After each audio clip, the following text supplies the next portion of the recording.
Hey guys, how's it going? Welcome back. It's about 6:30 right now in Ometepe, Nicaragua, and I finally have had a chance to sit down and reflect on some of the past journeys I've had in Costa Rica. So I'm going to be shooting two videos here. The first one's going to be talking about the coastline journeys I had in San Jose, Jaco, and Manuel Antonio. Don't mind me, guys, if my voice is a little tired because I literally just woke up. So just waking up on that, and obviously we have all the roosters and birds and everything going to be making noise because we are in the jungle on an island in Nicaragua. So just wanted to get started on this one take video. Basically landed in San Jose, and it was a great experience to start with because I got off the bus and people were definitely super friendly, as I was kind of told that they would be. And I was walked right to the public bus station by a taxi driver because I told him I wanted a public transit and I didn't want to deal with the taxis. And I got on the bus and I paid $1 for a 45-minute bus ride right into the central San Jose area. And at that point I kind of was trying to figure out what I wanted to do, what hostel I wanted to stay at, and what I was thinking. So basically I had 2 nights to kill. Had to do a lot of work in San Jose to catch up on because I've been kind of traveling through Orlando for the last couple of days to get to San Jose, and I was waiting for Caleb to come down and join me on this adventure. So I essentially stayed in this grungy hostel. There was like 3 or 4 of us staying there the whole time I was there, and all I did in San Jose was on the Saturday after I got there on Friday, I went for a walk through town, and they had turned their old airport in the middle of their city turned into a city park. They renovated, I guess, or repurposed it.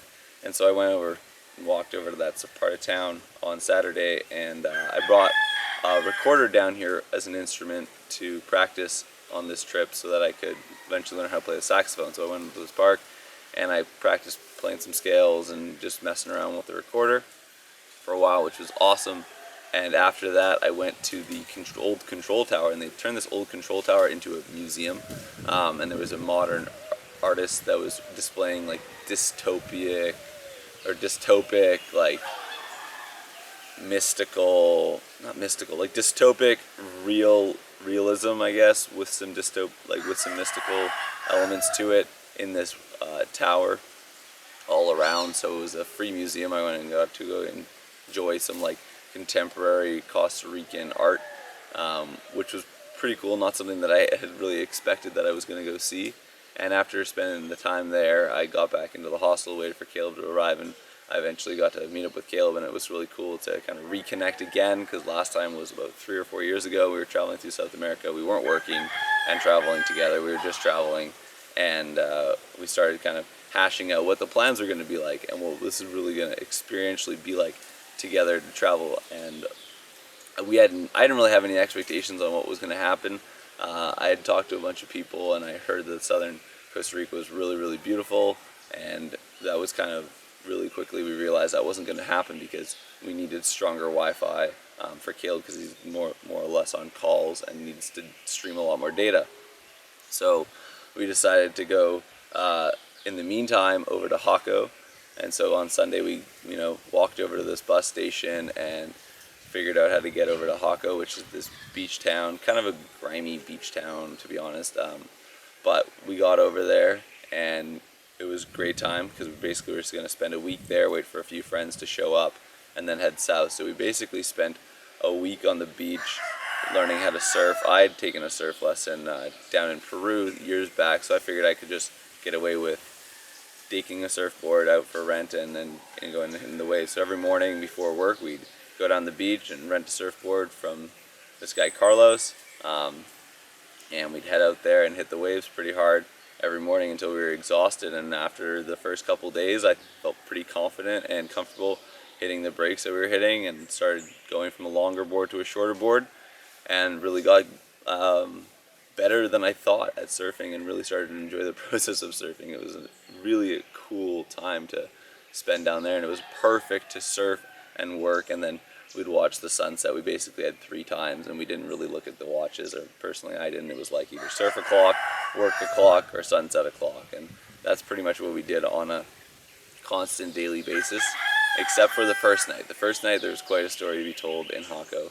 We went to the casino because Caleb wanted to, be out there with the people and go and see what kind of nightlife there was. And Jaco was like I said, a pretty stingy place to be, looking for adventure like that. But we went to the casino, and Caleb put $30 on the table, and within like 2 hours he was just crushing it. He was doing super well, and he had basically gotten up to $300 in 2 hours, so he had 10x'd his money. And in the process, he was just like so stoked on life about it, and everybody in the actual casino, the dealers, the waitresses, everyone was like, "Yo, dude, you need to calm down. You need to calm down." Like, Caleb was really excited, and the guy who runs the place, obviously, he's the drug lord of the area.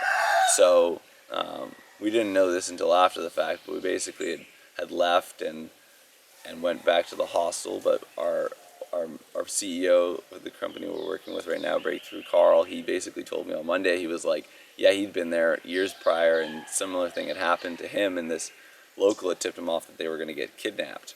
And basically, the local tipped them off, and then the local got beaten like nearly to death because the drug lord wanted to, prove these gringos a lesson and not be so damn obnoxious. So we got out of that situation pretty lucky, because I think if we would have continued to be there, continued winning more and more money, and continued having Caleb drink more and be more obnoxious, we could have been put in a very threatening position. So it was pretty crazy, but overall Jaco was an awesome place that we got to just work and chill and surf from in a Salina hostel, and got to enjoy local fruits every day. I remember just going to the grocery store, grabbing kiwis and just eating whole kiwis, not peeling them or anything, just popping them in my mouth like they were apples. It was absolutely phenomenal. And then we decided to head south. So at that point, Connor, another one of our friends, had met up with us, and we decided we were going to be heading south to Manuel Antonio.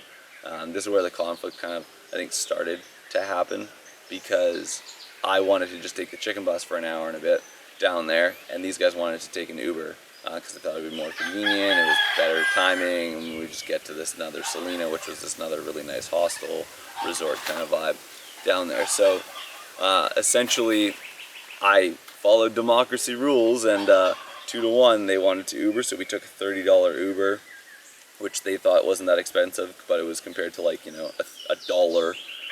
have been $3 total for all of us to get down to Manuel Antonio on a bus, and we took this Uber down all the way to our hostel in Manuel Antonio, and we were there for a few days, and that place was also beautiful. I mean, we didn't do as much surfing there, but we hung out there, got to work a bunch from there, and went on some hikes in the Manuel Antonio National Park, and that's where I got to experience being with a monkey in wildlife for the first time in my entire life, and that was really crazy. I mean, you just sit there and you see these monkeys, and you're like, wow, you're like the closest thing to what I am on this planet as a human being and as a species, and you're just really, really like walking around, they're playing around all around you, and there's a whole clan of them, jumping and swinging through trees in this narrow, beachy, jungly setting. And obviously people are taking tons of photos, and I've got some videos and photos of them as well, but I remember just putting my camera down and just observing them for as much as we could. And we saw a bunch of different types of monkeys that day. White-faced monkeys, little brown monkeys, howler monkeys, and got to see some iguanas that day as well, some lizards, some snakes. And the park was just filled with nature. It was really quite spectacular. And the natural landscape as well was really phenomenal.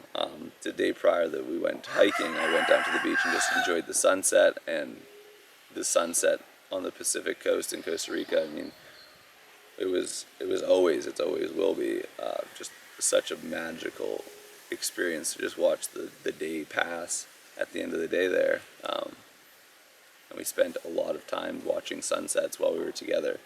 And basically from there in Manuel Antonio, we were waiting for another friend to show up, and another friend showed up, and we basically spent one last night together down on the beach. We rented a bunch of surfboards, the four of us, and one of them, the new guy, Demiso, he didn't really know how to surf, which was totally cool, but we rented some surfboards, caught some waves together at sunset down on this picturesque beach, and that was pretty much all the adventures we had down on the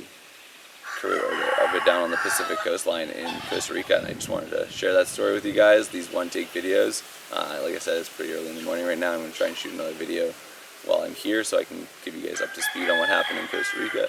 But Yeah, this is Ometepe, Nicaragua, and I've actually been shooting this whole thing on a petroglyph rock. I didn't even really realize that it was actually sitting on it, but you can maybe see there's petroglyphs carved right into the rock, on the rock I was sitting on this property. So hope you guys enjoyed this. Ciao.